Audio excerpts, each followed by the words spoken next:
Hello प्यारे विद्यार्थियों। आप सबका एक ही सवाल था, सर स्कूलें कब खुलेंगी या नहीं खुलेंगी, और बोर्ड की एग्ज़ाम है वो एग्ज़ाम डेट क्या होगी, अर्धवार्षिक परीक्षा होगी या नहीं होगी। तो इन सभी सवालों के जवाब हैं तो आज हम देखेंगे इस वीडियो में। आपको आपके जितने भी डाउट हैं, सवाल हैं, आपके भी जितने भी मन में प्रश्न उठ रहे हैं, उन सभी प्रश्नों के उत्तर आपको इस वीडियो में मिलने वाले हैं। तो इस वीडियो को आप अंत तक ज़रूर देखें। चलिए स्टार्ट करते हैं।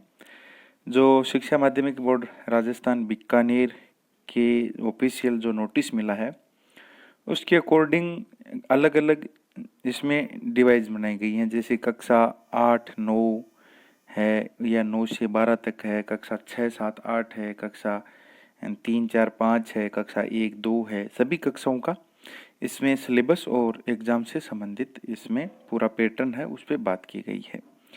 तो कोविड-19 की जो गाइडलाइन है उसके अनुरूप है, वो सत्र 2020-21 के अकॉर्डिंग है। वो यहाँ पर देखिए सभी स्कूलों का काम है, वो देखिए चाहे आपके राजकीय हो या फिर गैर राजकीय स्कूल हो, उनके संचालन से संबंधित यहाँ पर कक्षा 9 से 12 तक की हम पहले बात करते हैं।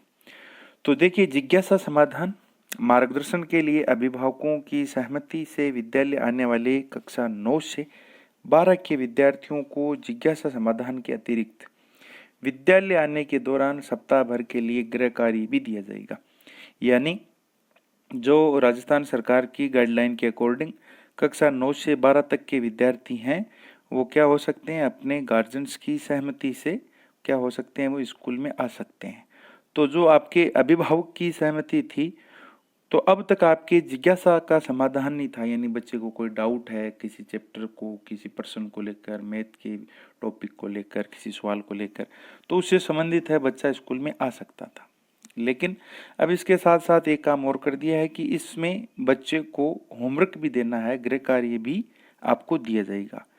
प्रदत्त गृह कार्य यानी दिया हुआ गृह कार्य विद्यार्थी अपने विषयवार यानी प्रत्येक सब्जेक्ट वाइज नोटबुक संधारित करेगा। यानी अलग अलग नोटबुक बनानी है आपको, जिसे साप्ताहिक रूप से चेक किया जाएगा, जांचा जाएगा। यानी आप अब तक जो भी कक्षा में आप पढ़े हैं उसमें आपने जैसे जुलाई में अपनी स्कूल ओपन होती है तो अलग अलग सबकी फेयर नोटबुक लेके आते हैं, उनको कवर करते हैं। उसी हिसाब से आपको सभी जो नोटबुक हैं वो संधारित करनी है।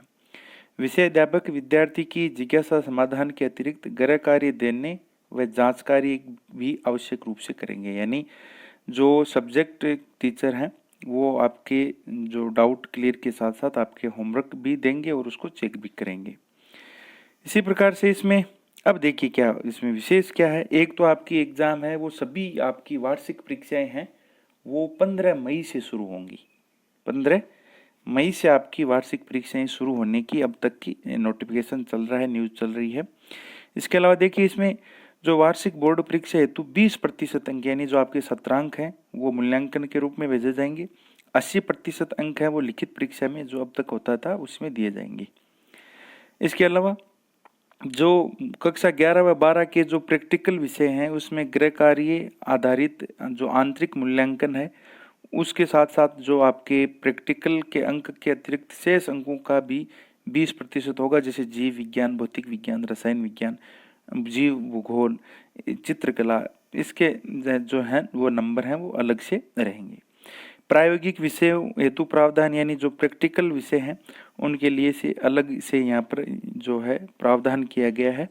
यानी इसमें जो प्रायोगिक परीक्षा का प्रावधान उन विषयों के विद्यार्थी जिज्ञासा समाधान हेतु विद्यालय आने के साथ प्रयोगशाला की क्षमता के अनुरूप एक बार में एक प्रयोग का अभ्यास कर प्रायोगिक कार्य की तैयारी करेंगे। यानी जो कक्षा 9 से 12 तक के विद्यार्थियों को अपने अभिभावक की परमिशन से स्कूल में आना है, उनमें कक्षा 11 और 12 के जो प्रैक्टिकल सब्जेक्ट वाले हैं, आर्ट और साइंस दोनों में ही हैं, उन सब्जेक्ट वाले विद्यार्थियों को जो स्कूल में वहाँ पर उनकी लैब है उस लैब की कैपेसिटी के अकॉर्डिंग वहाँ पर अभ्यास कर सकते हैं। यानी वो प्रैक्टिकल वहाँ पर प्रयोगशाला में वहाँ की प्रयोगशाला की क्षमता के अनुसार प्रायोगिक विषय की वो वहाँ पर भी यानी प्रैक्टिकल कर सकता है वो बच्चा। जैसे आर्ट में भूगोल है, चित्रकला है, होम साइंस है, और साइंस में तो है ही, केमिस्ट्री है, बायोलॉजी है, फिजिक्स है, तो इनके वो प्रैक्टिकल भी वहाँ पर प्रयोगशाला में कर सकता है। जो ये 9 से 12 तक के इसमें विद्यार्थी आना चाहते हैं वो भी। संस्था प्रधान द्वारा मार्गदर्शन के लिए आने वाली कक्षा 11 व 12 के विद्यार्थियों के लिए ऐसी व्यवस्था की जाए कि प्रत्येक प्रायोगिक विषय के विद्यार्थी को कम से कम सप्ताह में एक बार प्रयोगशाला में अवसर प्राप्त हो। तो ये प्रैक्टिकल से संबंधित है, यानी आप स्कूल में अब आ सकते हो कक्षा 9 से 12 तक, लेकिन आपको अपने खुद के साधन से आना होगा। किसी प्रकार का ट्रांसपोर्ट की सुविधाएं हैं, यानी आपकी बसें हैं वो अभी शुरू नहीं की गई हैं, इसकी अभी परमिशन नहीं मिली है। देखिए, अब परीक्षा से संबंधित बात होगी, लेकिन पेपर का पैटर्न क्या होगा, प्रश्न पत्र का पैटर्न क्या होगा। तो देखिए 2020-21 हेतु प्रश्न पत्र में बहु वैकल्पिक प्रश्नों को भी सम्मिलित किया जाएगा, यानी आपके अभ्यासोदय वाले प्रश्न हैं वो भी इसमें जोड़े जाएंगे। अति लघुतरात्मक, लघुत्तरात्मक, निबंधात्मक प्रश्नों में आंतरिक चयन, यानी आपके जैसे अथवा में आता है या फिर दिया जाए कि निम्न पर टिप्पणी करो, बस है, 3 पॉइंट दिए, तीनों आपके 1-1 नंबर के दिए, 3 नंबर का प्रश्न था, तो वो क्या हो गया, आंतरिक विकल्प हो गया, या फिर अथवा में आ गया तो ये आंतरिक विकल्प हो गया। निबंधात्मक प्रश्न है वो क्या है, आपके कम किए जाएंगे, यानी बड़े प्रश्न है उनकी संख्या कम की जाएगी, अभ्यासोदय वाले प्रश्न जोड़े जाएंगे। अति लघुत्तरात्मक प्रश्न 1 नंबर वाले, लघुत्तरात्मक प्रश्न और निबंधात्मक प्रश्नों को भी आंतरिक विकल्प, यानी बड़ा प्रश्न नहीं पूछा जाएगा।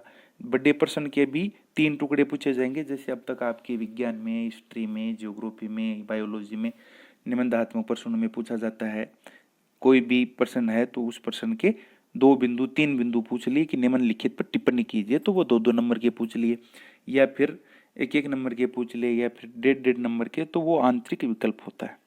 भाषा के आधारित जो विषय हैं, जैसे इंग्लिश है, संस्कृत है, आपकी हिंदी है, उनमें पठित अपठित जो गद्यांश है उन पर भी विशेष विकल्प दिया जाएगा।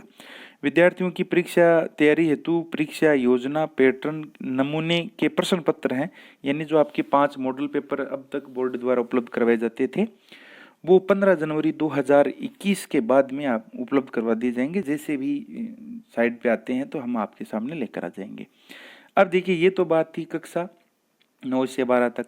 अब कक्षा 6 से 8 तक का वो सेम ही है। कक्षा 6 से 8 तक के आओ घर में सीखें, जो स्कूल का स्माइल ऐप है सरकार द्वारा चल रहा है, उससे सीख सकते हैं, या फिर आप किसी निजी संस्था में पढ़ रहे हैं तो उन संस्थाओं के द्वारा जो आपको ऑनलाइन पढ़ाई जा रही है उससे पढ़ सकते हैं, या फिर जो आओ घर में सीखें या स्माइल 2 ऐप है उसके द्वारा आप जो राज्य सरकार द्वारा भी यहाँ पर कार्य पुस्तिकाएं उपलब्ध करवाई जा रही हैं उससे भी आप कक्षा 6, 7, 8 के बच्चे सीख सकते हैं।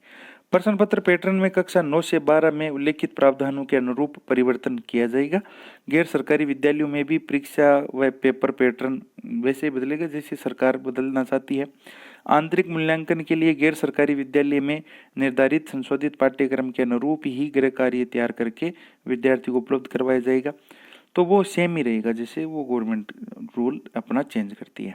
कक्षा 3 से 5 हेतु तो वो भी आओ घर में सीखें या फिर आपके स्माइल 2 में गृह कार्य निरंतर लेते रहेंगे, और इसमें जो आपके पाठ्यक्रम है वो भी संशोधित कर दिया गया है। पाठ्यक्रम आपकी कक्षा 2 से लेकर के 12 तक के सभी सब्जेक्ट में आपके गृह कार्य है, सॉरी, जो आपका सिलेबस है वो आपका कम कर दिया गया है सब में। किसी को आपको होमवर्क चाहिए तो कमेंट बॉक्स में आप कमेंट करें, आपको पूरी है पीडीएफ उपलब्ध करवा दी जाएगी सब्जेक्ट वाइज, सभी क्लास वाइज, सब्जेक्ट वाइज, सभी सब्जेक्टों में जो जो टॉपिक हटाए गए हैं उनका पूरा विवरण आपको उपलब्ध करवा दिया जाएगा। कक्षा 1-2 जो मौजूदा है वही रहेगा आओ घर में या फिर स्माइल। अब देखिए, एक मुख्य बात यह है कि आपकी अर्धवार्षिक परीक्षाएं नहीं करवाई जाएंगी। ध्यान से सुन लें, आपकी हाफ ईयरली एग्जाम नहीं होंगी इस बार, आपकी सीधे ही आपके एनुअल एग्जाम होने हैं, सीधे ही आपके वार्षिक एग्जाम, वार्षिक परीक्षाएं होनी है, जो संभावित आपके 15 मई से इसमें अभी तक न्यूज चल रही है। और पेपर का पैटर्न भी आपको बता दिया गया है, सिलेबस आपके कम कर दिया गया है, तो मुश्किल से 4 महीने बचे हैं। बहुत जल्द हम भी स्कूल ओपन कर रहे हैं, ऑनलाइन ऑफलाइन दोनों एक साथ ओपन होंगे। तो आपने वीडियो लास्ट तक देखा, इसके लिए बहुत बहुत थैंक यू। शेयर करें, सब्सक्राइब करें, धन्यवाद।